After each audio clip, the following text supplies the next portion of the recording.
Serial actress ప్రేమి Vishwanath present Karthik దీపం ఇది నవవసంతం సీరియల్తో మన ముందుకు వచ్చేసింది అనమాట. సో దీప ఇక అప్కమింగ్ ఒక ఈవెంట్ అయితే రాబోతుంది వరంగల్లో.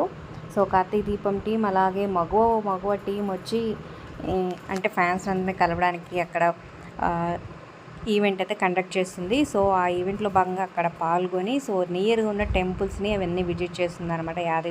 యాదగిరిగుట్ట అలాగే 1000 స్తంభాల గుడి. సో మీరు చూడొచ్చు అనమాట ఈ వీడియోలో, బ్యూటిఫుల్గా ఉంది. సో దగ్గరలో ఉన్న టెంపుల్స్ అన్నీ దర్శనం చేసుకుంటుందనే చెప్పచ్చు. సో మరి కార్తీక దీపం ఇది నా వసంతం. సో మీ సీరియల్ మీకు ఎలా అనిపిస్తుంది, మీ ఫేవరెట్ ఎవరు, ప్రజెంట్ ఎపిసోడ్స్పై మీ అభిప్రాయాల కింద కమెంట్స్ రూపంలో తప్పకుండా తెలియచేయండి. సో వరంగల్లో జరిగే ఈ ఈవెంట్ త్వరలోనే టీవీలో కూడా ప్రసారం కాబోతుంది. సో మీలో ఎంతమంది వెయిట్ చేస్తున్నారు కింద కమెంట్ చేయండి. అలాగే ఒక లైక్ చేసి మా ఛానల్ని ఎంకరేజ్ చేయడం మర్చిపోతూ మరిన్ని అప్డేట్స్ కోసం సబ్స్క్రైబ్ చేసుకొని పక్కన బెల్ ఐకాన్ ప్రెస్ చేసి ఆల్ అనే నోటిఫికేషన్స్పై క్లిక్ చేయండి.